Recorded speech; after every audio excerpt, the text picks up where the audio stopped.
ओम शांति। आज 16 सितंबर 2024 की साकार मधुर महावाक्य है।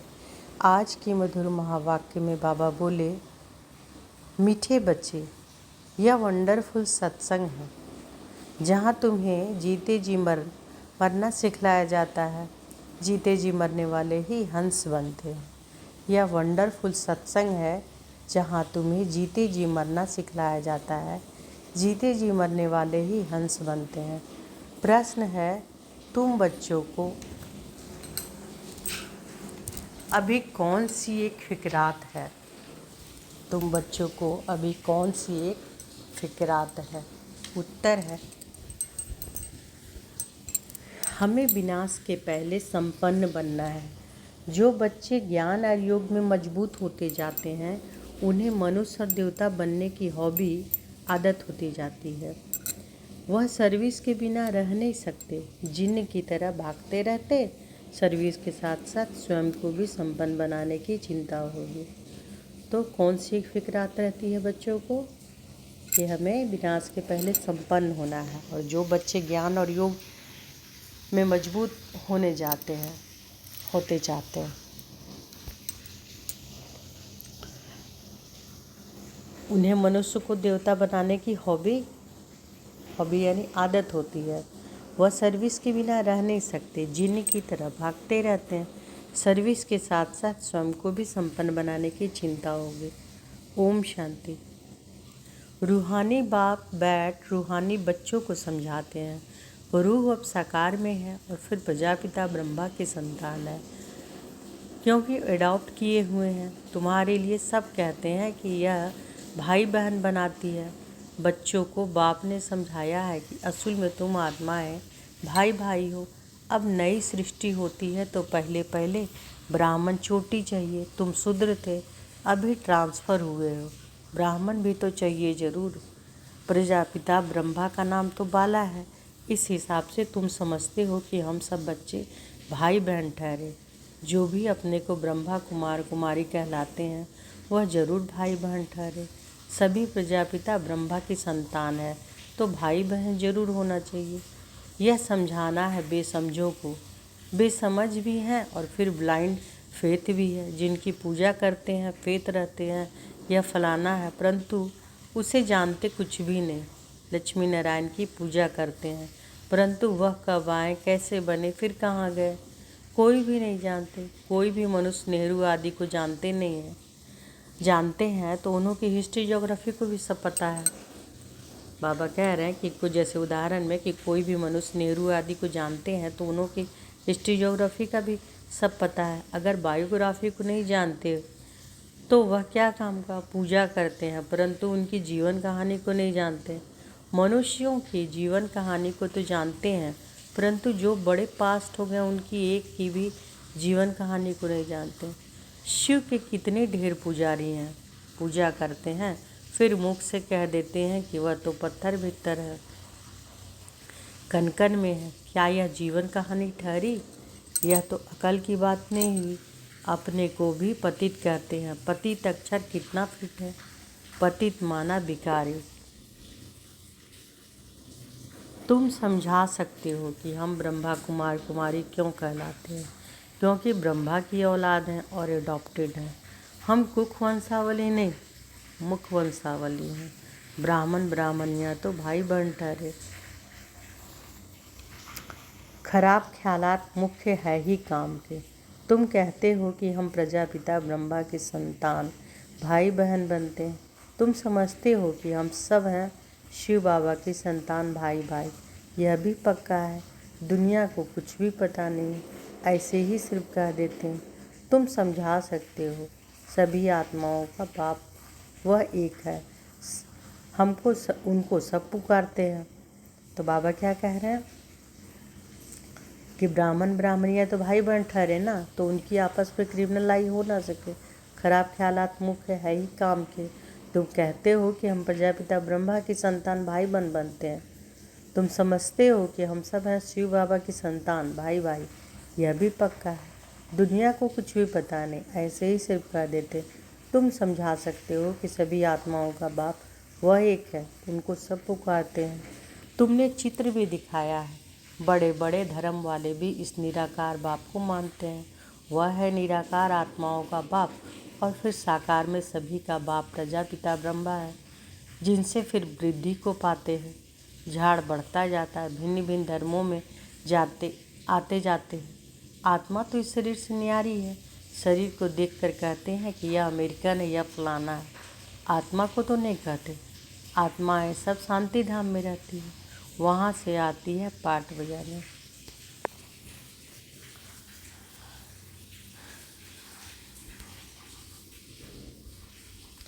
तुम कोई भी धर्म वाले को सुनाओ, पुनर्जन्म तो सब लेते हैं और ऊपर से भी नई आत्माएं आती रहती है। तो बाप समझाते हैं, तुम भी मनुष्य हो, मनुष्य को भी तो सृष्टि की आदि मध्य अंत का मालूम होना चाहिए। यह सृष्टि चक्र कैसे घूमता है, इनका रचयिता कौन है, कितना समय इनके फिरने में लगता है, तुम भी यह जानते हो। देवताएं तो नहीं जानते हैं, मनुष्य ही जानकर फिर देवता बनते हैं। मनुष्य को देवता बनाने वाला है बाप। बाप अपना और रचना का भी परिचय देते हैं। तुम जानते हो कि हम बीज रूप बाप के बीज रूप बच्चे हैं। जैसे बाप इस उल्टे वृक्ष को जानते हैं, वैसे हम भी जान गए। मनुष्य को कभी यह समझा न सके, परंतु तुमको बाप ने समझाया है। जब तक तुम ब्रह्मा के बच्चे नहीं बने हो, तब तक यहाँ नहीं आ नहीं सकते। जब तक पूरा कोर्स लेकर समझते नहीं, तब तक तुम ब्राह्मणों की सभा में बैठा कैसे सकते।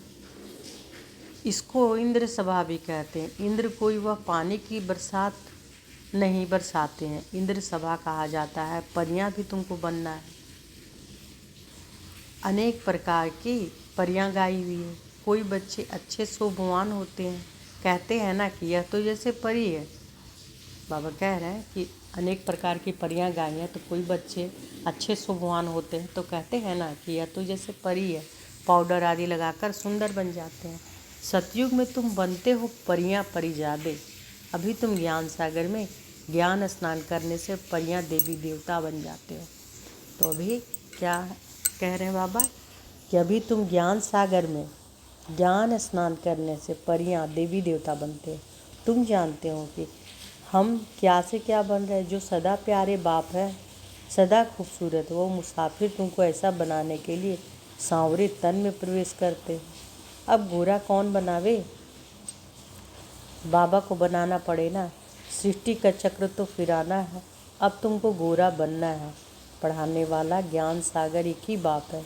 ज्ञान का सागर प्रेम का सागर है। उस बाप की जो महिमा गाई जाती है, वह लौकिक बाप की थोड़े ही हो सकती है। तो ज्ञान का सागर प्रेम का सागर, उस बाप की जो महिमा गाई जाती है, वह लौकिक बाप की थोड़े ही हो सकती है। बेहद की बाप की ही महिमा है। उनको ही सब पुकारते हैं कि हमको ऐसी महिमा वाला आकर बनाओ। अभी तुम बन रहे हो ना, नंबरवार पुरुषार्थ अनुसार। पढ़ाई में सब एक रस नहीं होते, रात दिन का फ़र्क रहता है ना। तुम्हारे पास भी बहुत आएंगे, ब्राह्मण जरूर बनना है। फिर कोई अच्छी रीति पढ़ते हैं, कोई कम। जो पढ़ाई में सबसे अच्छा होगा तो दूसरों को भी पढ़ा सकेंगे। तुम समझ सकते हो, इतने कॉलेज निकलते रहते हैं। बाबा भी कहते हैं कॉलेज ऐसा बनाओ जो कोई भी समझ सके कि इस कॉलेज में रचता और रचना के आदि मध्य अंत का नॉलेज मिलता है। बाप भारत में ही आते हैं तो भारत में ही कॉलेज खुलते रहते हैं। आगे चल विदेश में भी खुलते जाएंगे। बहुत कॉलेज यूनिवर्सिटी चाहिए ना, यहाँ बहुत आकर पढ़ेंगे। फिर जब पढ़ाई पूरी होगी तो देवी देवता धर्म में सब ट्रांसफ़र हो जाएंगे, अर्थात मनुष्य से देवता बन जाएंगे। तुम मनुष्य से देवता बनते हो ना, गायन भी है मनुष्य देवता की है। यहाँ है, यह है मनुष्यों की दुनिया, वह है देवताओं की दुनिया। देवताओं और मनुष्यों में रात दिन का फर्क है। दिन में है देवताएं, रात में है मनुष्य। सब भक्त ही भक्त है, पुजारी है। अभी तुम पुजारी से पूज्य बनते हो। सतयुग में शास्त्र भक्ति आदि का नाम नहीं होता है, वहाँ है सब देवता। मनुष्य होते हैं भक्त, मनुष्य फिर देवता बनते हैं। वह है दैवी दुनिया। इसको कहा जाता है असुरी दुनिया। तो बाबा क्या करें कि वहाँ सब है देवता, मनुष्य होते हैं भक्त, मनुष्य फिर देवता बनते हैं। वह है दैवी दुनिया, इनको कहा जाता है आसुरी दुनिया। राम राज्य या रावण राज्य, आगे तुम्हारी बुद्धि में यह थोड़े ही था कि रावण राज्य किसको कहा जाता है, रावण कब आया, कुछ भी पता नहीं। कहते हैं कि लंका समुद्र में डूब गई, ऐसे ही फिर द्वारिका के लिए भी कहते हैं। अभी तुम जानते हो कि यह सारी लंका डूबने की है, सारी दुनिया भी बेहद की लंका है। यह सब डूब जाएगी, पानी आ जाएगा, बाकी स्वर्ग कोई डूबता थोड़े ही है, कितना अथाह धन था। बाप ने समझाया है, एक ही सोमनाथ मंदिर को मुसलमानों ने कितना लूटा, अभी देखो कुछ नहीं रहा। भारत में कितना अथाह धन था, भारत को ही स्वर्ग कहा जाता था, अभी स्वर्ग कहेंगे? बाबा पूछ रहे अभी स्वर्ग कहेंगे? अभी तो नर्क है, फिर स्वर्ग बनेगा? स्वर्ग कौन नर्क कौन बनाते हैं, यह अभी तुम जान गए हो। रावण राज कितना समय चलता है, वह भी बताया है। रावण राज्य में कितने अथाह धर्म हो जाते हैं। राम राज्य में तो सिर्फ सूर्यवंशी चंद्रवंशी रहते हैं। अभी तुम पढ़ रहे हो, यह पढ़ाई और कोई की बुद्धि में नहीं है, वह तो है ही रावण राज्य में। राम राज्य होता है सतयुग में। बाप कहते हैं कि हम तुमको लायक बनाते हैं, फिर तुम नालायक बन जाते हो। नालायक क्यों कहते हैं? क्योंकि पतित बन जाते हो। देवताओं में लायकी की महिमा और अपनी नालायकी की महिमा गाते हैं। तो देवताओं के लायकी की महिमा और अपनी नालायकी की महिमा गाते हैं। बाप समझाते हैं कि तुम जब पूज्य थे तो नई दुनिया थी, बहुत थोड़े मनुष्य थे, सारे विश्व के तुम ही मालिक थे। अभी तुमको खुशी बहुत होना चाहिए, भाई बहन तो बनते हो ना। वह कहते हैं कि यह फिर पिटाते हैं, वही फिर आकर जब शिक्षा लेते हैं तो यहाँ आने से समझते हैं कि नॉलेज तो बहुत अच्छी है, अर्थ समझते हैं ना। भाई बहन बिगैर पवित्रता कहाँ से आए, सारा मदार पवित्रता पर है। बाप आते भी हैं मगध देश में, जो कि बहुत गिरा हुआ देश है, बहुत पतित है, खान पान भी गंदा है। बाप कहते हैं कि मैं बहुत जन्मों के अंत वाले शरीर में ही प्रवेश करता हूँ। यह 84 जन्म लेते हैं, लास्ट सो फिर फर्स्ट, फर्स्ट सो लास्ट। मिसाल तो एक को बताएंगे ना, तुम्हारी डिनास्टी बनने वाली है, जितना अच्छी रीति समझते जाएंगे फिर तो तुम्हारे पास बहुत आएंगे। अभी यह बहुत छोटा झाड़ है, तूफान भी बहुत लगते हैं। सतयुग में तूफानों की बात ही नहीं, ऊपर से नई नई आत्माएं आती रहती हैं। यहाँ तूफान लगते ही गिर पड़ते हैं, वहाँ तो माया का तूफान होता ही नहीं, यहाँ तो बैठे बैठे मर जाते। फिर तुम्हारी माया के साथ युद्ध है तो वह भी हैरान करती है। सतयुग में यह नहीं होगा, दूसरे कोई धर्म में ऐसी बात होती नहीं। रावण राज्य और राम राज्य को और कोई समझते ही नहीं। भल सत्संग में जाते हैं, वहाँ मरने जीने की बात नहीं होती। यहाँ तो बच्चे अडॉप्ट होते हैं, कहते हैं कि हम शिव बाबा के बच्चे हैं, उनसे वर्षा लेते हैं, लेते लेते फिर गिर पड़ते हैं तो वर्षा भी खलाल, हंस से बदल कर बगुला बन जाते हैं। फिर भी बाप रहम दिल है तो समझाते रहते हैं। कोई फिर से चढ़ जाते हैं, जो थमे स्थिर रहते हैं उनको कहेंगे महावीर हनुमान। तुम हो महावीर महावीरनिया। तो आज हम सबों को बाबा क्या दे रहे हैं टाइटल, महावीर महावीरनिया। नंबरवार तो हैं ही, सबसे पहलवान को महावीर कहा जाता है। सबसे पहलवान को क्या कहा जाता है? महावीर। आदिदेव को भी महावीर कहते हैं, जिससे ही यह महावीर पैदा होते हैं जो विश्व पर राज्य करते हैं। नंबरवार पुरुषार्थ अनुसार रावण पर विजय पाने के लिए पुरुषार्थ करते रहते हैं। रावण है 5 विकार, यह तो समझ की बात है। अभी तुम्हारी बुद्धि का ताला बाप खोलते हैं, फिर ताला एकदम बंद हो जाता है। यहाँ भी ऐसे हैं जिनका ताला खुलता है तो वह जाकर सर्विस करते हैं। बाप कहते हैं कि जाकर सर्विस करो, गटर में जो पड़े हैं उनको निकालो। ऐसे नहीं कि तुम भी गटर में गिरो, तुम बाहर निकल औरों को भी निकालो। विषय बैतरनी नदी में अपरम अपार दुख है, अभी अपरम अपार सुखों में चलना है। जो अपरम अपार सुख देते हैं उनकी महिमा गाई जाती है। रावण जो दुख देते हैं उनकी महिमा होगी क्या? रावण को कहा जाता है असुर। बाप कहते हैं तुम रावण राज्य में थे, अभी अपार सुख पाने के लिए तुम यहाँ आए हो। तुमको कितने अपार सुख मिलते हैं।